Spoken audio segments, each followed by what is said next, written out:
কিভাবে সঠিক নিয়মে ভিডিও এডিটিং করতে হয়।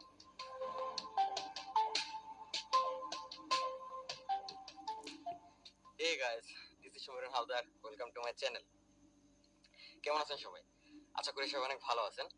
আজকের ভিডিও হচ্ছে আমরা কিভাবে মোবাইল দিয়ে ভিডিও শুট করে এবং মোবাইল দিয়ে এডিট করব। হ্যাঁ, তো আমি আমার যত ভিডিও শুট করি, ট্রাভেল ভিডিও, ট্রাভেল ব্লগ বা এনি কাইন্ড অফ ভিডিও যেগুলো আমি ইউটিউবে পোস্ট করি, আমি যতগুলো ভিডিও শুট করি সেগুলো সবগুলোই আমি ফোন দিয়ে শুট করি এবং ফোন দিয়ে এডিট করি। হ্যাঁ, তো আজকে আমি সেই জিনিসটা আপনাদের দেখাবো কিভাবে আমরা ফোন দিয়ে সিনেমাটিক ভিডিও শুট করে সেগুলো আমরা আবার ফোন দিয়েই প্রফেশনাল পদ্ধতিতে সেই ভিডিওগুলো এডিট করব এবং আমরা ইউটিউবে বা ফেসবুকে আমরা আপলোড করব। তো চলুন দেরি না করে শুরু করা যাক। আসলে একটা পারফেক্ট ভিডিও তৈরি করার জন্য তিনটা জিনিস দরকার। একটা হচ্ছে স্ক্রিপ্টিং, একটা হচ্ছে শুটিং, একটা হচ্ছে এডিটিং। হ্যাঁ, এখন স্ক্রিপ্টিংটা কি? তো স্ক্রিপ্টিংটা নিয়ে আমি বিস্তারিত বেশি কিছু বলবো না, শুধু অল্প একটু বলি যে কোন জিনিস যেমন আমরা মুভি দেখি, আমরা অ্যাড দেখি, আমরা যা কিছুই স্ক্রিপ্টিং মানে আগে থেকে চিন্তা ভাবনা করা থাকে। হ্যাঁ, যেমন আমি আজকে এই ভিডিওটা শুট করতেছি, তো এই জিনিসটাও কিন্তু আমি এটা আমার একটা স্ক্রিপ্ট আছে, যেমন এই যে আমি লিখে নিয়ে আসছি। হ্যাঁ, তো এটা হচ্ছে আসলে স্ক্রিপ্টিং মানে আমি আর কি বা কি করব, এইটাই এক কথাই এইটাই। তো এটা নিয়ে আমি বিস্তারিত কিছু বলতে চাই না।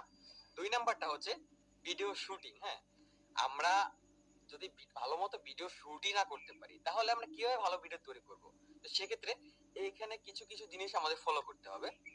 সেটা হচ্ছে এক নাম্বার, আমরা যখন কোথাও শুট করব, যেমন আমরা কি করি, যারা নতুন নতুন ভিডিও পছন্দ করি বা ভিডিও করতে ভালোবাসি তারা করি ফোনটা পকেট থেকে বের করি এবং বের করি আমরা কি করি মানে অটো এক্সপোজ। এটা কি, আপনারা যখন ফোনের উপরে যখন ট্যাপ করবেন স্ক্রিনের উপরে দেখবেন ওইখানে লক আসতেছে এই এবং এএফ, এইটা হচ্ছে অটো ফোকাস এবং অটো এক্সপোজার। যখন আপনারা ফোনের স্ক্রিনের উপর ট্যাপ করে ধরে রাখবেন তখন দেখবেন স্ক্রিনের উপরে লেখা উঠছে অটো ফোকাস এবং অটো এক্সপোজার লক। তার মানে আপনি যখন ফোনটা এদিক সেদিক ঘোরাবেন, হ্যাঁ, তখন কি হবে মানে এই যে আলোটা আছে, এক্সপোজারটা আছে, এটা চেঞ্জ হবে না। যদি আপনি এটা লক না করেন তাহলে সেক্ষেত্রে কি হবে, এই জিনিসটা আপনাকে মানে একটা প্রফেশনাল ভিডিও দেখাবে না, মানে মনে হবে না যে এটা প্রফেশনাল, মনে হবে যে এটা একটা বিগিনার ভিডিও। তো অলওয়েজ চেষ্টা করবেন ফোনের অটো এক্সপোজার এবং অটো ফোকাস লক করে ভিডিও করার জন্য। ফোকাস এবং অটো এক্সপোজার লক করার পর আমার এখানে মনে হচ্ছে যে একটু এক্সপোজার মানে আলো বেশি আসতেছে, যে জিনিসটা দেখতে কিন্তু সুন্দর লাগবে না। তো আমরা কি করব, আমরা আলো বেশি আসলে আমরা নিচের দিকে এই যে এক্সপোজারের পাশেই দেখবেন এটা চিহ্নের মতো আছে, আমরা এটা আস্তে আস্তে নিচের দিকে নামাবো আর দেখবেন আমাদের আস্তে আস্তে এক্সপোজার কমতেছে। আর আমাদের যদি মনে হয় যে আমাদের এক্সপোজার কমে গেছে তো আমরা কি করব, আমরা আস্তে আস্তে একটু ড্র্যাগ করে উপর দিকে নিয়ে আসবো, দেখুন আস্তে আস্তে আলো বাড়তেছে। হ্যাঁ, তো এই জিনিসটা আপনারা সবসময় খেয়াল করবেন। আরেকটা বিষয় হচ্ছে আমরা যারা ভিডিও করি নতুন নতুন তারা কি করি, আস্তে করে ফোনটা আই লেভেলে ধরি। হ্যাঁ, মানে ফোনটা আমাদের চোখ বরাবর মানে আই বরাবর ধরি, তারপরে আমরা ভিডিও করা শুরু করি, যেভাবে হোক মানে এই বরাবর ভিডিও করা শুরু করি। তো এই জিনিসটা আমরা অ্যাভয়েড করবো, আই লেভেলের ভিডিও করবো না, আই লেভেলের ভিডিও গুলা দেখতে সিনেমেটিক লাগে না। তো আমরা চেষ্টা করব লো অ্যাঙ্গেল অথবা আদার মানে ভ্যারাইটিস অ্যাঙ্গেল থেকে ভিডিও শুট করে ট্রাই করব, যে জিনিসটা আমাদের অনেক হেল্প করবে একটা সিনেমাটিক। তিন নাম্বারটা হচ্ছে এডিটিং। দেখুন, এডিটিংটা হচ্ছে সব থেকে মেইন। আমরা ভিডিওটা যেভাবেই শুট করি না কেন, একটা মোটামুটি ভিডিও যদি আমরা শুট করি সেটা কিন্তু আমরা এডিটিং এর মাধ্যমে বেস্ট তৈরি করতে পারবো। তো চলুন দেখে নেওয়া যাক যে আমরা কিভাবে আমাদের ভিডিওগুলো এডিট করব। আমরা আমাদের ফোনের ভিতরে যাব এবং ভিএন অ্যাপ ওপেন করব। আসলে দেখুন, এডিটিং এর অনেকগুলো সফটওয়্যার আছে, ঠিক আছে? প্রত্যেকটা সফটওয়্যারই প্রায় সেম ক্যাটাগরি কাজ করে, সেম ভাবেই কাজ করে প্রত্যেকটা। যেমন এর ভিতরে তিনটা বেশি ব্যবহৃত হয়, সেটা হচ্ছে কাপকাট, ভিএন এডিটর এবং কাইন মাস্টার। হ্যাঁ, তো আমি ভিএন এডিটরটা ইউজ করি বেশি। তো সেক্ষেত্রে আমি আপনাদের দেখাবো ভিএন এডিটর দিয়ে দেখুন আমি আমার ফোনের এবং ভিএন অ্যাপসটা অন করলাম। ভিএন অ্যাপসটা অন করার পরে আপনারা হাতের ডান পাশের নিচের দিকে দেখতে পাবেন একটা প্লাস চিহ্ন আছে, এই প্লাস চিহ্নতে ক্লিক করবেন। ক্লিক করার পরে তার উপরে আসবে নিউ প্রজেক্ট, উপরে নিউ প্রজেক্ট আসবে, নিউ প্রজেক্টে ক্লিক করব আমরা। নিউ প্রজেক্টে ক্লিক করার পরে এখান থেকে আমাদের ভিডিও চাইবে, আমাদের নিউ প্রজেক্ট আমি কোন ভিডিওগুলো নিয়ে কাজ করব সেই ভিডিও আমাদের সিলেক্ট করতে হবে। হ্যাঁ, তো আমি কি করব, আমি এখান থেকে করব যে আমার একটা ভিডিও বা দুইটা ভিডিও আমি সিলেক্ট করে নেব।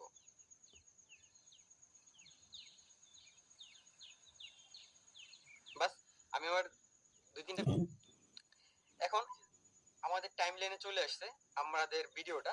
এখন আমরা এইখান থেকেই আমাদের এই ভিডিওটাকে সম্পূর্ণ কাজ করতে হবে। আমরা সর্বপ্রথম আমাদের ভিডিও এডিটিং শুরু করার আগে আমরা কি করব, আমাদের ভিডিও রেশিওটা সেট করে নেব।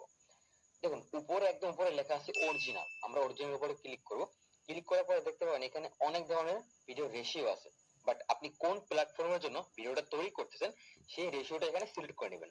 যেমন আমি আমার ভিডিওটা ইউটিউবের জন্য তৈরি করতেছি, সেক্ষেত্রে ইউটিউবের রেশিও আছে 16.9, আমি 16.9 এ সিলেক্ট করে নিলাম। বাস, এবার আপনাকে বাকি কাজ করতে হবে। এখন এডিটিং এর জন্য আপনাকে যেটা করতে হবে, আপনি চাইলে এখানে ড্র্যাগ করে বাড়িয়ে নিতে পারবেন অথবা জুম করে কমিয়ে দিতে পারবেন আপনার টাইমলাইনটা। তো আমি একটু বাড়িয়ে নিয়েছি যাতে আমার কাট করতে ক্রপ করতে কোনো ঝামেলা না হয়।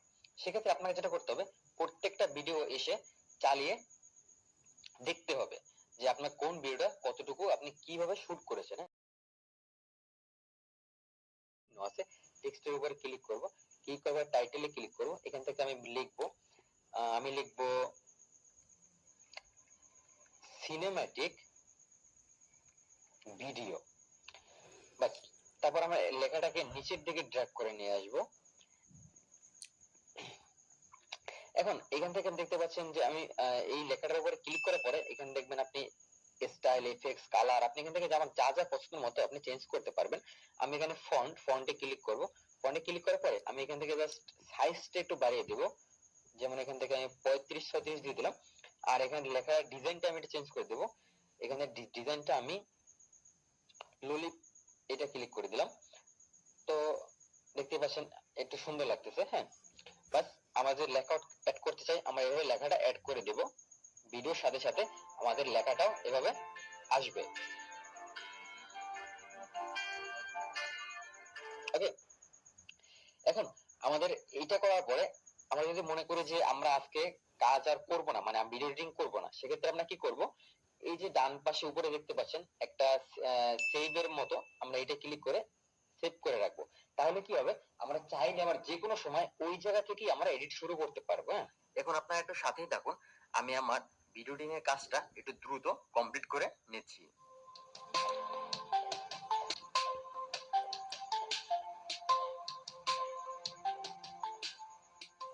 আমার ভিডিও এডিটিংটা সম্পূর্ণ কমপ্লিট হয়েছে, এখন ভিডিওটা সেভ করতে হবে। তো সেভ করার জন্য আমি যেটা করব, পরে একটা নীলের উপর টিক চিহ্নের মতো আছে, তীর চিহ্নের মতো, আমি এটা ক্লিক করব। ক্লিক করার পর এখান থেকে আপনার ভিডিও রেজুলেশনটা সঠিক করে নিতে হবে। যেমন আপনার ভিডিও রেজুলেশন যদি থাকে 180p, তাহলে আপনি সেটা সিলেক্ট করবেন। যেমন আমার ভিডিও রেজুলেশন হচ্ছে 4K, আমি 4K তে সিলেক্ট করে দিলাম। তারপর এফপিএস টা আপনাকে, আপনি যে যত এফপিএস এ শুট করবেন আপনি সেটা এখানে সিলেক্ট করবেন। আমার ভিডিও 60 এফপিএস এ শুট করা।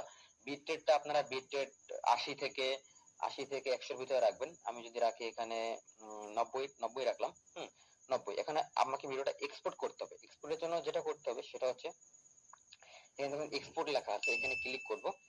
ক্লিক করব, দেখেন এখানে পার্সেন্টেজ উঠবে, মানে 100% হলে আপনার ভিডিওটা কমপ্লিট। তো একটু ওয়েট করি।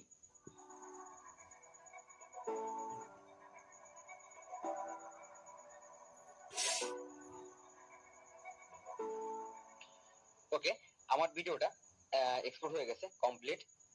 এখন আমরা চাইলে আমরা প্লে করে দেখতে পারি, চলুন।